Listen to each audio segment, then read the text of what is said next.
Woo! That's slightly delayed. When I feel it, why can you be Let's this put chapter excited at this time in the morning? This is the best time in the morning. It is Getting because- up's not easy. That's the hard bit. Once you get up, get yourself showered. Nah, you're either a morning person or you're an evening person. I'm definitely a morning person. Yeah. I like a bit of both, I have to say. Like, I'm up early and I'm definitely going to bed late. I'm like a 5-year-old. You're just a rebel. My eyes are like that, going, shutting in. I'll try my best to get to the end of that film. Do you know what? It's when I sit in the sofa after a day's work and I just get too comfy, I'm going, and that's it. Do you have a I'm power away. nap? Oh, I have a wee nap. You can't beat a little power nap. You Banana ever nap. heard the one where they say you should get a power nap when you lie on the floor and put your legs on the sofa? So like tuck your bum into the sofa, lying on the floor, and lift your legs up and put them on the sofa. You can fall asleep pretty quickly. I don't know if it's a blood flow or whatever, but Okay. 15-minute nap. I mean, I'm out cold. And I know that's not very good because I think they did that test, how quickly you go to sleep. Within 5 minutes, it tells you how badly you're sleep deprived. And I can fall asleep extremely quickly.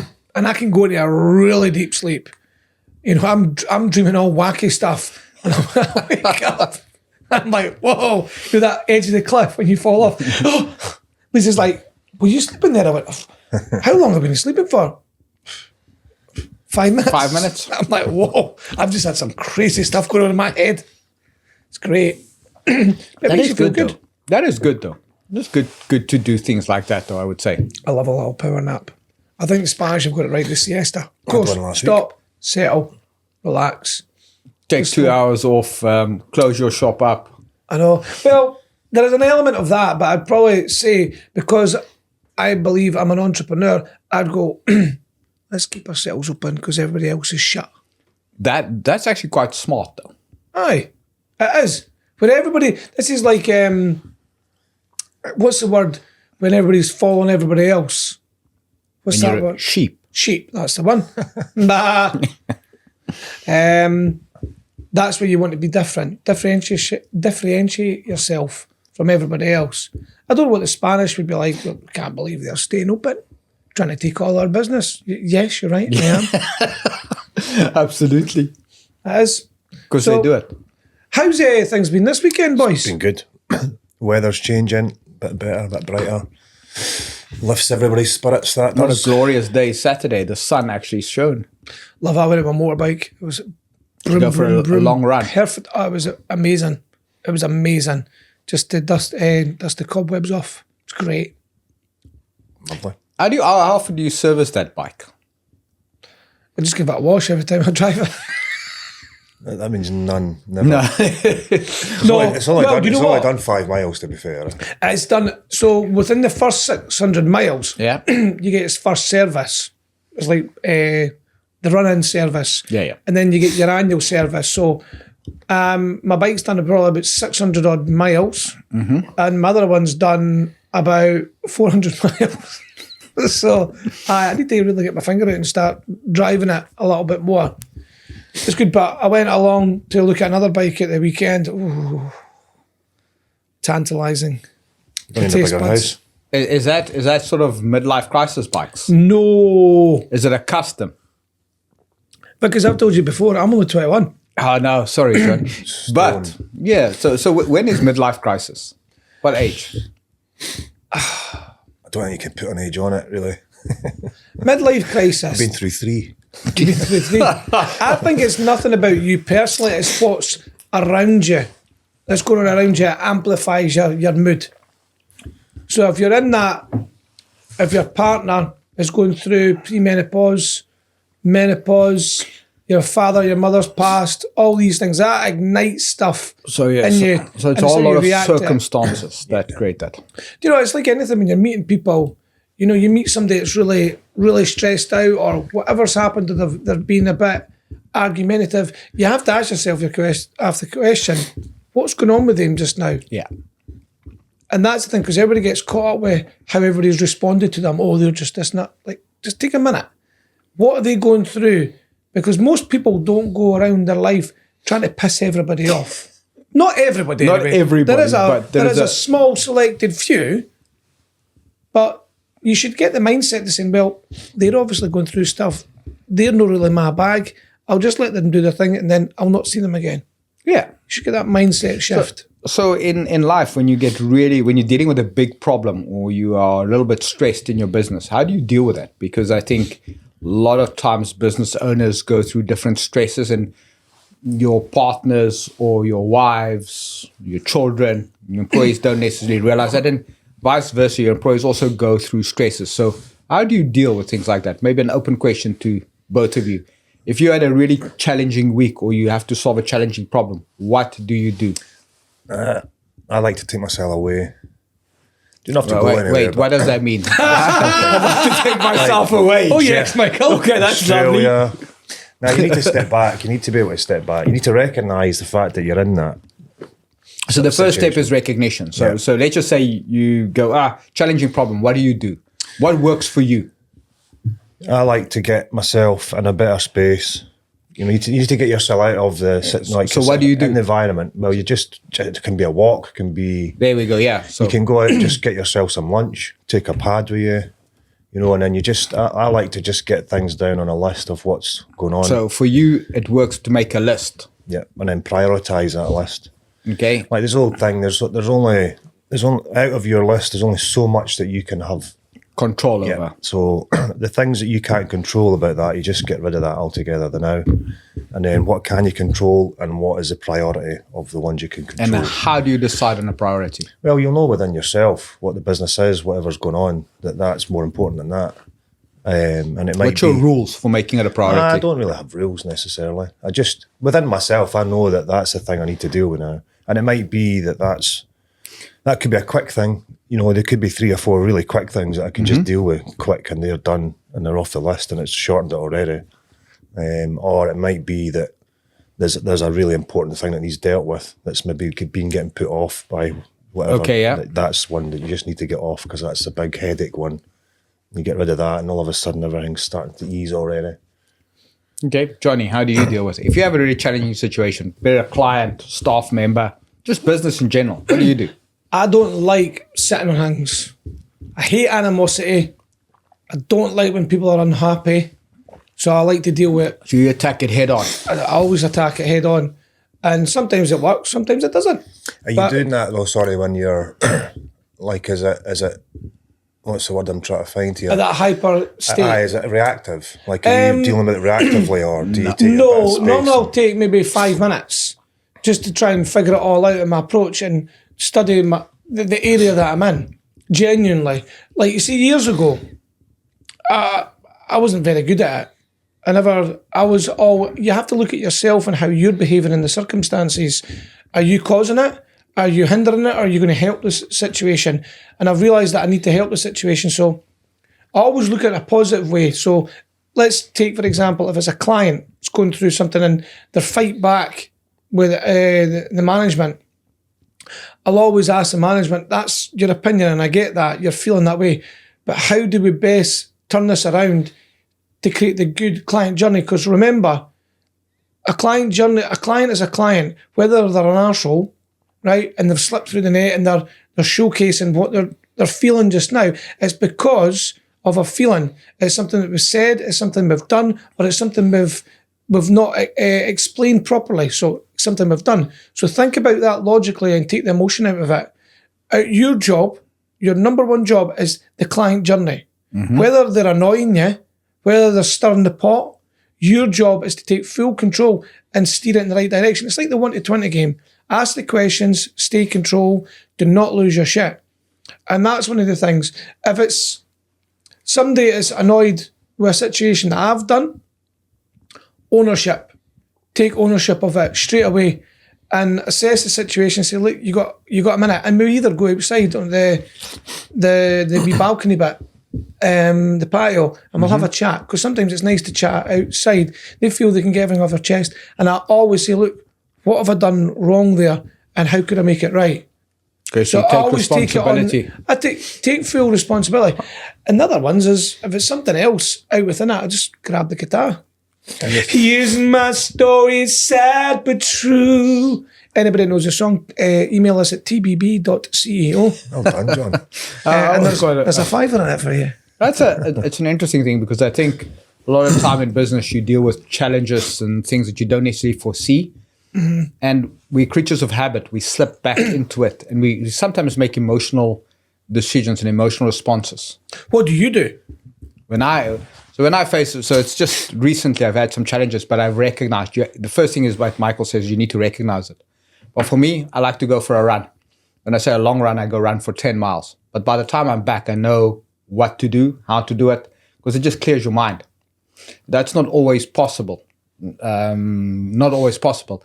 But the best advice I ever got was do nothing. So now I make no emotional responses. I go, okay, I acknowledge it. I acknowledge, and it's the only thing I need to do. Doesn't mean that you're right and I'm wrong, or I'm right and you're wrong.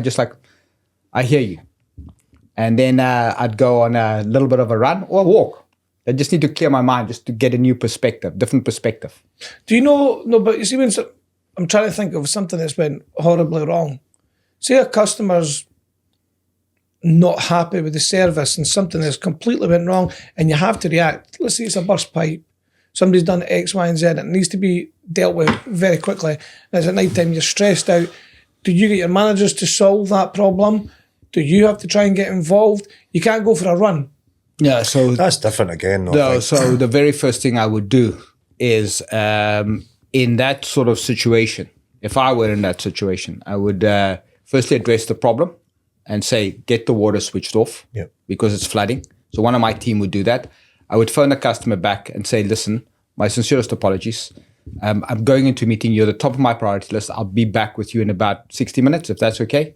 And then I would phone him after 50 minutes because then I'll just curtail my walk and say to him, listen, I understand that this has happened. I don't have all the facts. I'm busy investigating on my side.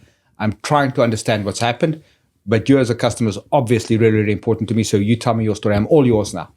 And I'll just let them vent. I'll own it. And they'll go, your damn company, you guys are that. And I'm like, I hear you. Thank you for letting me know. Because people just want a platform to be heard. I'm not saying that they're right or wrong. I'm just giving the opportunity to vent. And they can call me all kinds of names. I'm okay with that. But I would take that first hit for my team and then I'll go, you know what, leave it with me. Is it okay? And then I'd give them a time frame to respond within. I had a bit of an issue when we think about it with the door company. Yeah. The doors came and they weren't of the standard they should be. And this is the third opportunity for them to get them right.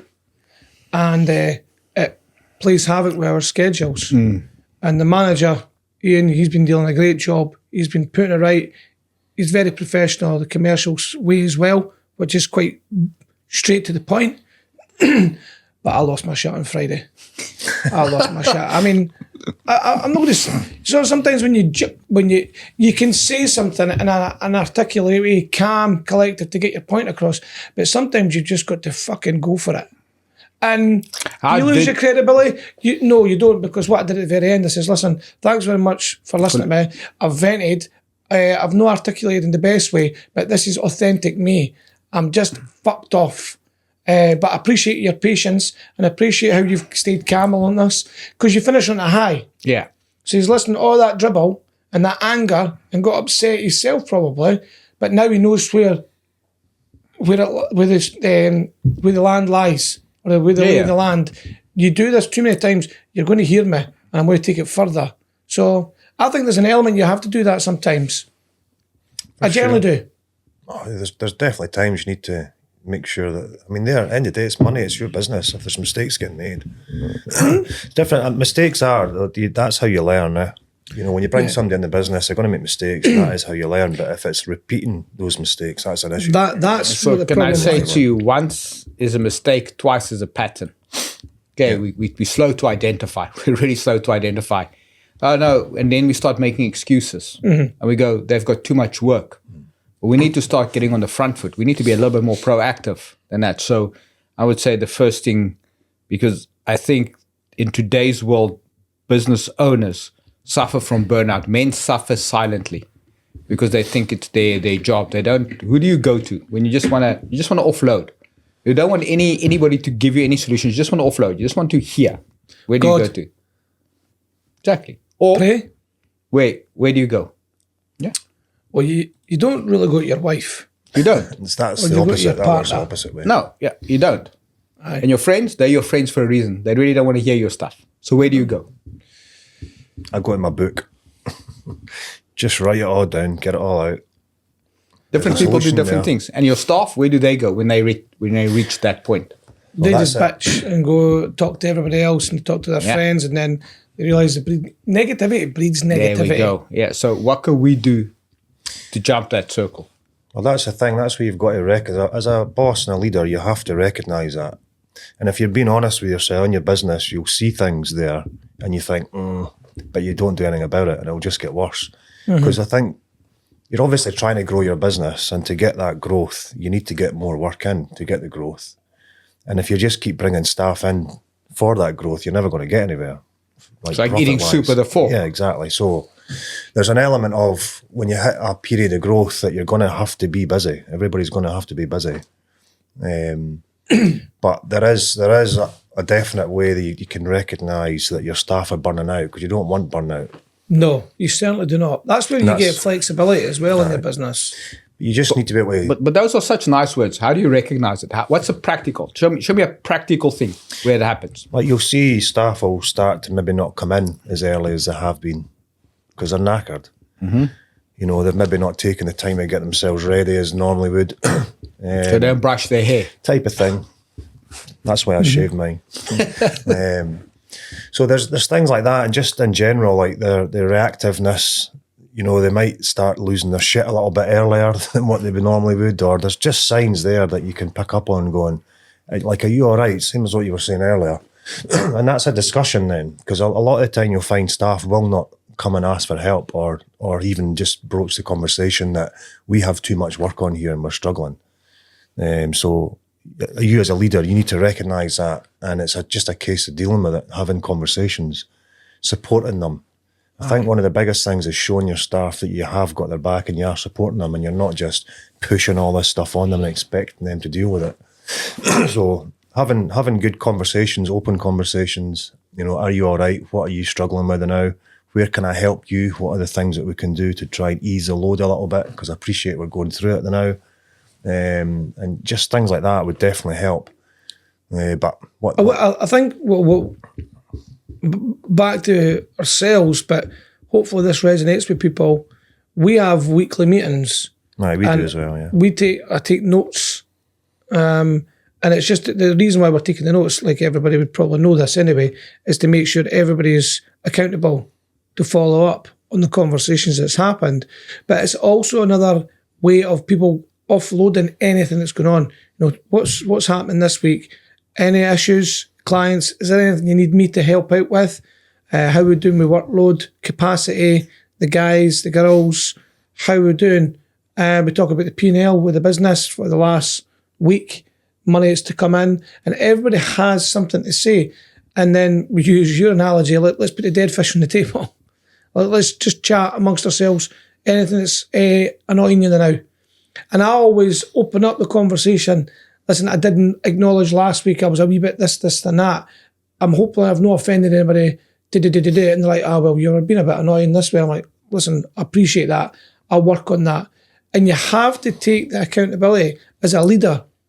You're steering there. You're not all wise, you're not all seeing, but you do have to have empathy, and you do have to understand what you're giving off sometimes.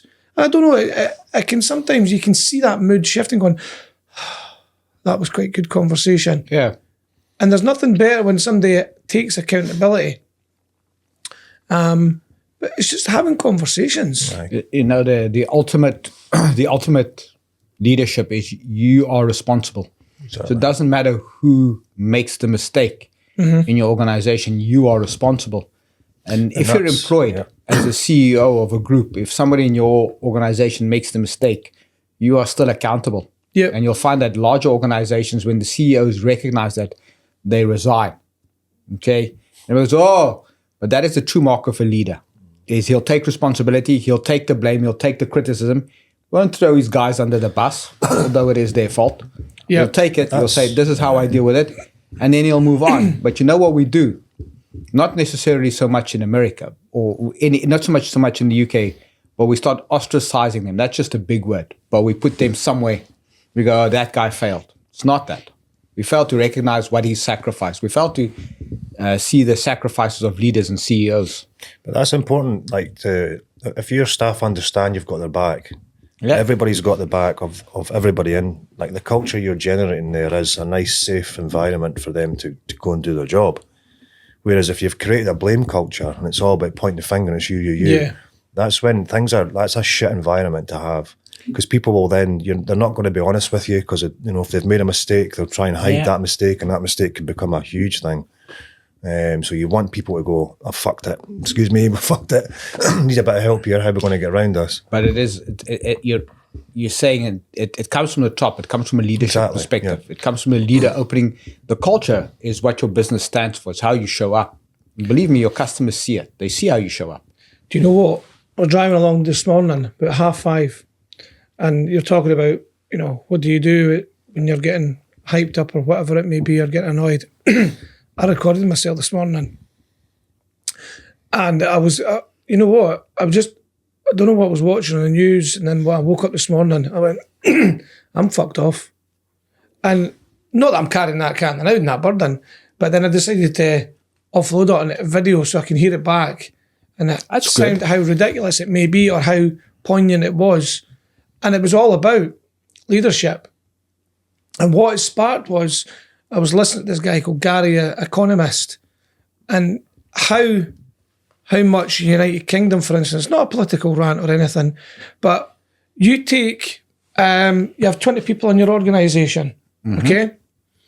And then you get another 15 that came on. You have to adapt and you have to change. You have to change infrastructure. It's going to cost you money. You might have to get another software. You might have to get another van on the road. You have to get more T-shirts, branding. You need to pay for things. And I use that analogy, simplifying it, dumbing it in my head for the United Kingdom. We've got our group, but what happens is more people come in. You then have to change the infrastructure because it puts it under pressure and stress. But then you also need to spend money that we don't have. And if these people are coming in to a business or a United Kingdom, not contributing, making a profit, then you're fucked. Yeah. And it's the easiest way to simplify it. But then I went down another path where you talk about leadership and the strength of a leadership. So I then talked about the NHS. This is all at 5:30 in the morning, by the way, today. Genuinely. We take people that are very good at their job, and we know what I'm going to say here, and then we put them into management and leadership. But then what happens is they spoil the structure and the culture of the NHS, for example. And I know this because I've asked lots of questions when I've been going to the hospital. And then the same is to decry some politicians. Some of them are probably amazing, right? Really good, but they're shit leaders. So why do you put them in the position of being a leader?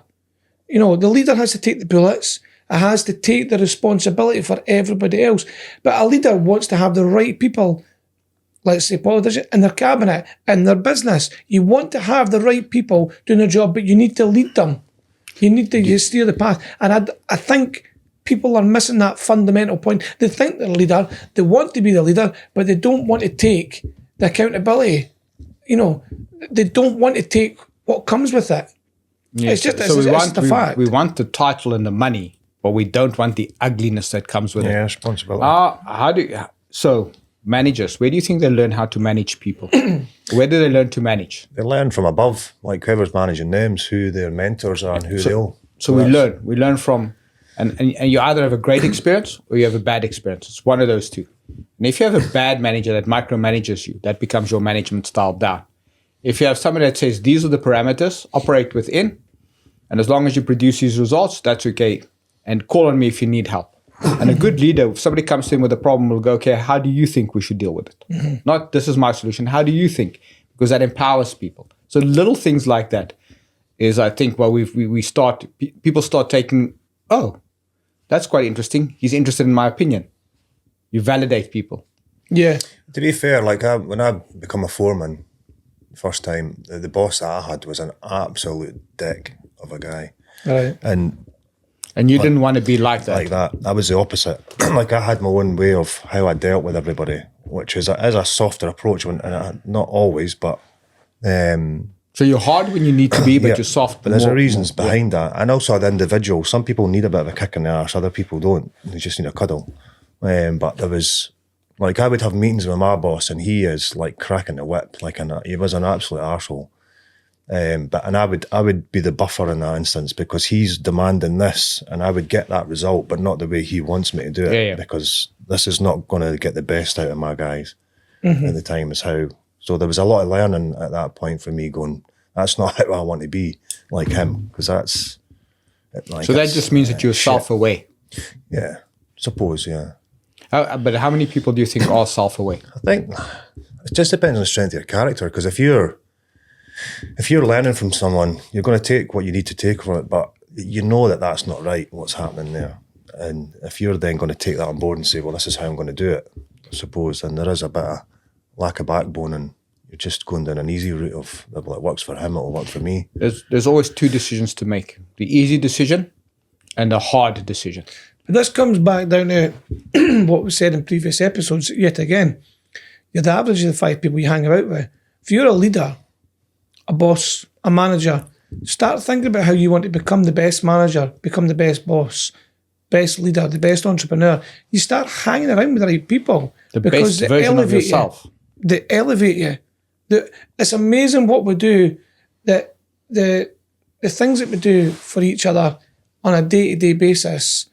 And it's amazing for an entrepreneur what he does on a day or she does on a day-to-day basis that's best serving them. And 9 times out of 10, what I've experienced, they're not always best serving themselves. Maybe it's I've just not met the right entrepreneurs. When you say they're just not best serving themselves, what do you mean? What They're is getting caught. So when I see them in networking, they're caught up with huffing and puffing and moaning. They're not prepared.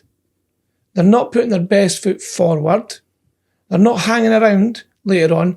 They're disengaged by being on their phone. They're not using this time to be engaged in the audience because you're being watched. You're being watched and you're being judged because we all do it. Now, again, they might be having a bad day, all these things, stresses and strains. But you're in these, any time that you're out that house, you're representing your business. Now, there's a human element to everything, but you need to be aware that you're putting your best foot forward in front of your potential next clients. And that could be the person sitting at the bus stop, waiting in the cafe. You know, how many times have you been to a cafe, you've got your brand on, whatever your gear's branded, and people are actually noticing, and they're looking at how clean cut you are, how you're talking. If I'm going to a cafe and I'm shouting nods and all that thing, people are making a judgment on me. But if I'm being pleasant, I'm saying, oh, morning, how are you?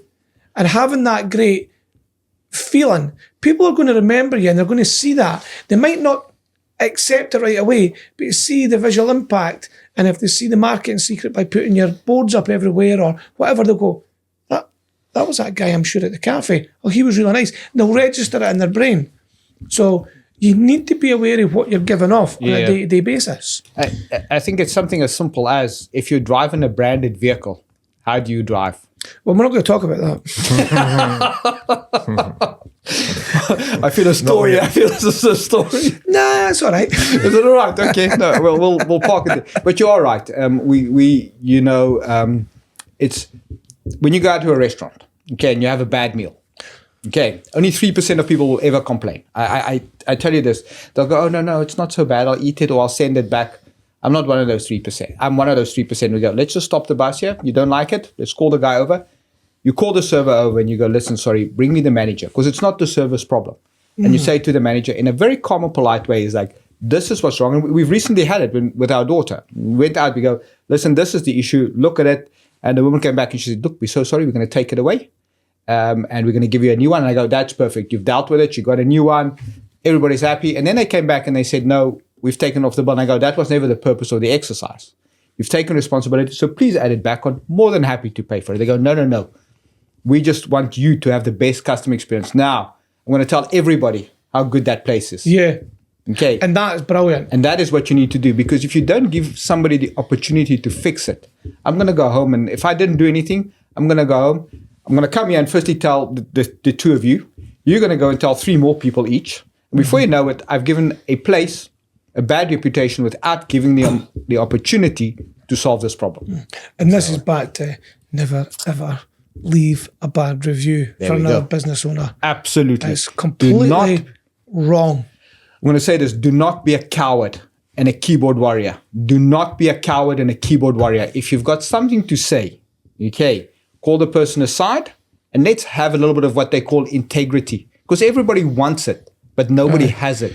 Integrity is not sitting behind a Google keyboard and slating a business. Integrity is calling the business owner and saying, listen, this is what's happened. Let's deal with it like adults. But we live in a society where nobody wants to be responsible and accountable. I've had it. I've had it once with a guy. Yeah? And you could definitely tell that his eyes were touching. He's got Velcro shoes. Right? I'm telling you right now. I phoned him, went through had a great conversation. I went, do you know what? Because there was you were never going to get past it. Yeah, no, right? no. And generally, there might have been small failures that one of the guys did, but it wasn't that big a deal. So I just thought, do you know what? I think it was £400 or whatever. I went, I'm just going to give you the money back because I don't want you feeling this way, right? Because we're not going to keep going around the houses, right? Yeah. Take your money back. And we got on really well. What did he do? Left a bad review on still. Unbelievable. And they still gave me the money. They knew they were in wrong, blah, blah, blah. I went, but I'm just saying, like, you have to take this, right? And this is the God's honest truth, how I feel. If you are going to try and scrutinise my business, right? Don't get me wrong, things go wrong. Absolutely. And we will always go our way to fix it because my team take accountability because I take accountability and it starts from the top. But if you're going to go on and on and on, not that he did, but mark my words, there'll be a chap at your door. There will be a chap at your door. And this is the fuck you mentality I've got in here. We do something wrong and we fix it. Yes, slander me, hate me, all these things, right? Do that. But when we go to fix it, because I believe 100% we will always fix things. And if that keeps on going, there is going to be a choice of words and it'll be one-on-one, right? Because this business affects my family. And when people understand that, this is affecting my family, my kids, my wife, me paying for things, going on holiday, all these things, they understand that. There's that empathy, I think, with people when they understand that, I was maybe a bit over the top. Like, what's going on with you to behave like that? What is going on with you? And that's what I would want to do. And if there's a choice of words, there's a choice of words. And if there's anything over and above that, then there's something over and above that. But people have to take accountability of their actions as a business, but as a client as well. You talk about accountability. People shy away from it. We talk about the dirty truth. Okay. And the dirty truth is we don't like to look at ourselves and go, you know what, I actually blew it there. I should have actually just kept my tongue. It's easier to blame than to take responsibility. And that's going to happen in business. It's how you deal with it.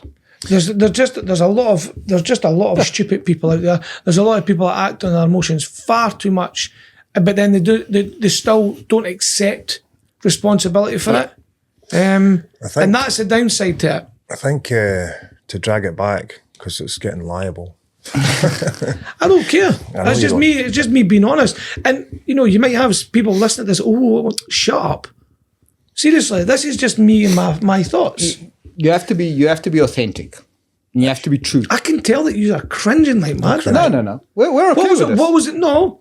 What was it when we started this? What was the whole point of it? Yes, to educate. It's educate, to tell the dirty but truth. Also being it's not my show, but it's about being honest.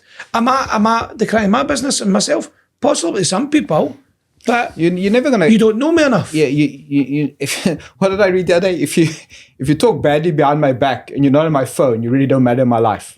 Exactly. Okay, and you're always going to get that. I would say to you, you're just going to be aware.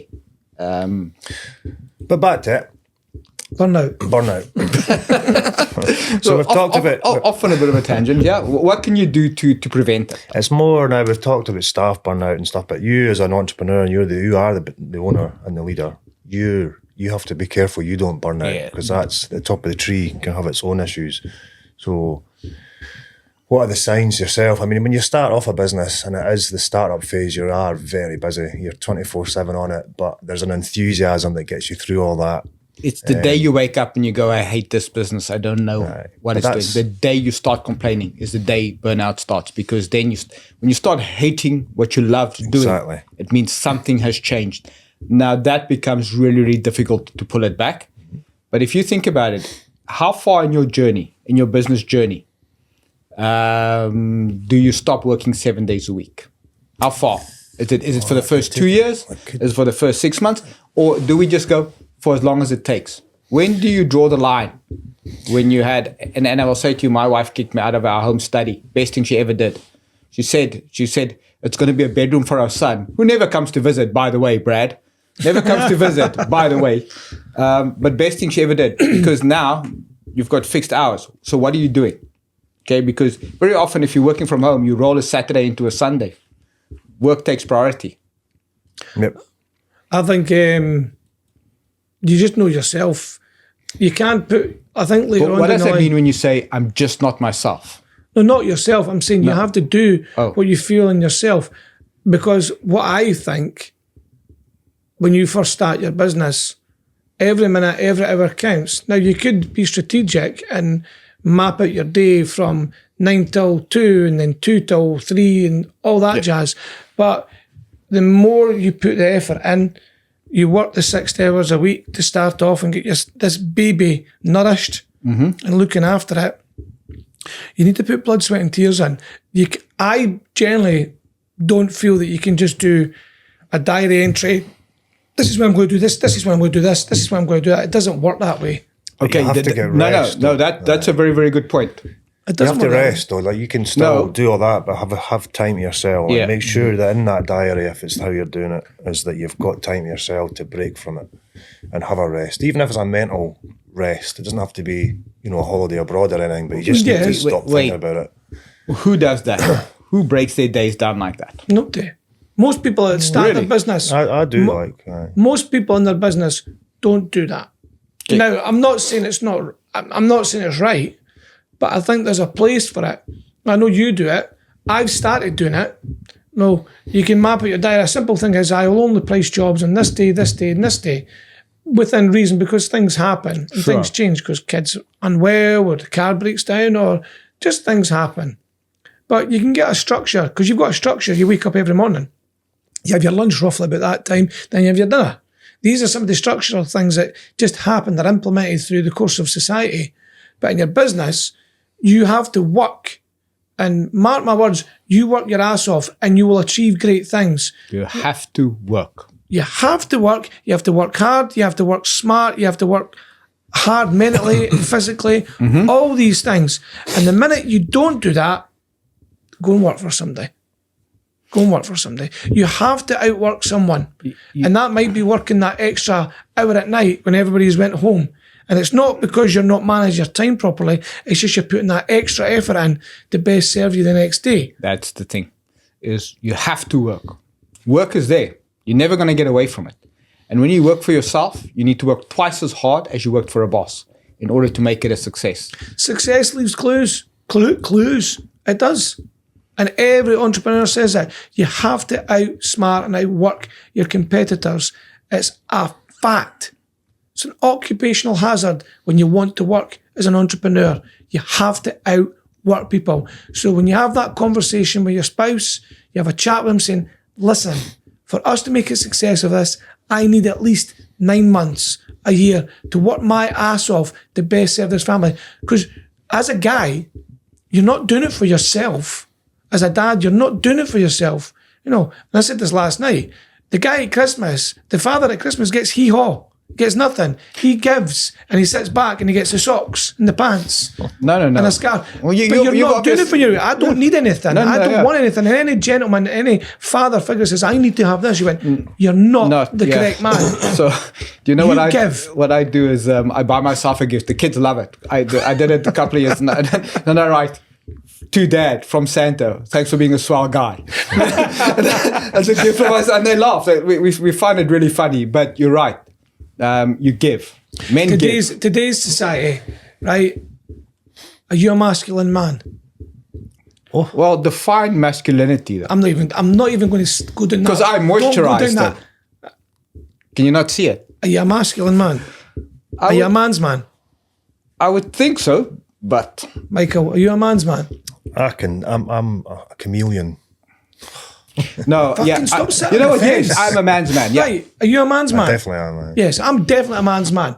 Make no mistake about it. I'm also I'll a take all the capitalist. bullets. Aye. I'll take all the bullets, and I'll get feck all.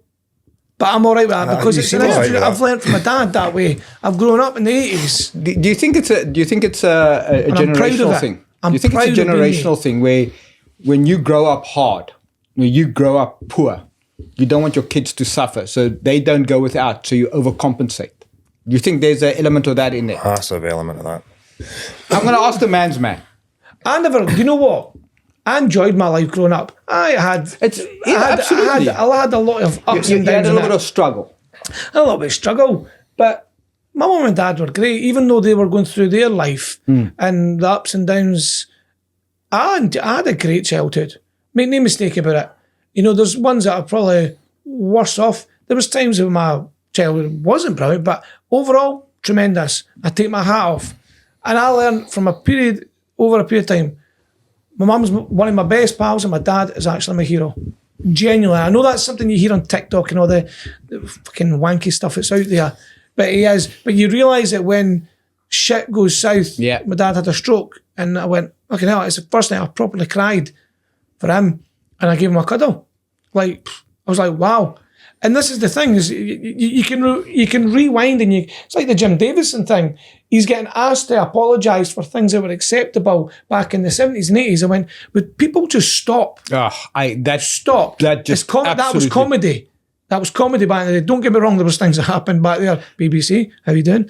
And it probably on goes, but it's now, there's certain things, it was acceptable at that time. You look at slaves, it was acceptable back in that era. We're in Today's- 2025. It's not acceptable. We're apologizing for something that happened in the 1800s. I don't get it. I really don't get it. Britain raped and pillaged villages and took over countries. That wasn't right. The That was back in Vikings should be apologizing But for you know something that what? happened in 1048. Come now. The here, Yeah. the now, the present. This is what we're dealing with now. Yeah. You can't go back. You can only go forward. So everybody stop spending time on what happened before, what happened yesterday. Spend the here and now. And it's back to that old saying, the present, it's a gift. That's why they call it the present. Just go and get a bit of substance about you. The thing is, where does worry come in? Worry. When you On the start worrying. fear of- Let me just ask you something. Do you guys meditate? Not in the true sense of like sitting in, but I do. I'm able to shut off and have quiet time in my head, like however that is, if that's meditating. But I can do that quite easily. I read the Paul McKenna book. Well, I said read it, probably the first 5 pages, but I like the pictures. And I did a little bit of meditation, Okay. and it was certainly something. Can I ask you something? Do you ever worry about your businesses? Do you ever worry about life? I do. Yeah, honestly, yeah. Michael? I mean, it would be a lie to say no, but But to a lesser extent. much lesser. Like, see if it all 100%. goes. See if it all goes tomorrow, then I'm all right. Like, honestly, I know that the people, the staff, and the people around me will be all right. Yeah. They'll be all right. I'll be all right.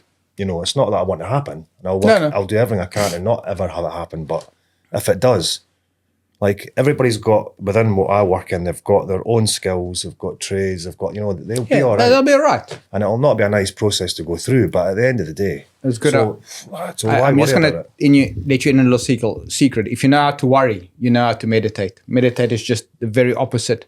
Instead of worrying, you meditate on what's good. You think about what's good. And that's a little thing to change your mindset. So little tip is when you're a business owner, and it sounds so easy, for 42 or 45 days, write down 3 things. 2 things that you're thankful for in your life, and 1 thing that you're thankful for in your business. And you can't repeat it. So the first 7 or 10 days is really easy. Thankful for hot running water, thankful for my wife, thankful for food. After day 10, becomes a lot harder. You have to delve a little bit deeper and you have to be a lot more honest with yourself. But just those little things changes mindset. So it's like in the morning, and I've said this before, I smile in the morning. Yeah. It's the first thing. And I mean, if anybody was recording me, I'd look like an absolute weirdo. But it's just to get a competitive advantage on my mind, to release that dopamine, whatever they call it. And I never ever, see if I'm in a pee, I go for a pee right away. I'll put my socks on first. I just do things Got a vision, completely mate. different. But I do things, but now it becomes a habit of just doing something different in the morning. Habit. Do you drive to work the same way? Nope. Good. Michael? Well, I do, because there's only really that one road. Really? Well, unless I make it a longer journey for myself, which it's... Yeah, so that's the thing about, we talk about the brain. Brain's a muscle. You need to exercise it. So you need to drive a different way. Just doing that. Just something simple as that. Because muscle memory sets in. It's like, I'm just going to drive this way. See, when you're coming out the driveway, I was coming out the driveway this morning. And you were going left or right. I went left yesterday. I went, I'm going to go right this time. And then I've got another opportunity to go either two ways. And I'm going, I wonder what one I'll do. And I'll go this way. But you're asking yourself the question. Now, some people might think that's a bit too much. It's not. It's really, really comfortable. And it's really, really easy for me to do. Because everything you do creates, every decision you make, you've got to think about it. And it's the ones that just happen automatically, like walking up the stairs, tying your shoelaces. You always tend to just tie the first shoe first, the left one or the right one first, brushing your teeth. There's habits that are there. Left hand or right hand brushing teeth? Right hand. So why don't you try left hand tomorrow? I do. Do you? Or does David brush my teeth? Let's go out with the morning breath. Let's have a bit of chewing gum. That's another one. Yeah. Back up. We're not doing the burnout, sorry. But I'll drag it back. It's fine. networking. Yeah. You're going there in the morning. Chances are, make sure you're smelling bra. For anybody listening Always do. in Australia or America, that's smelling nice. Make sure you've not got morning breath. That's stale. Especially when you have a coffee, there's nothing worse when somebody's talking to you in the morning and you're like, have you just licked the toilet seat?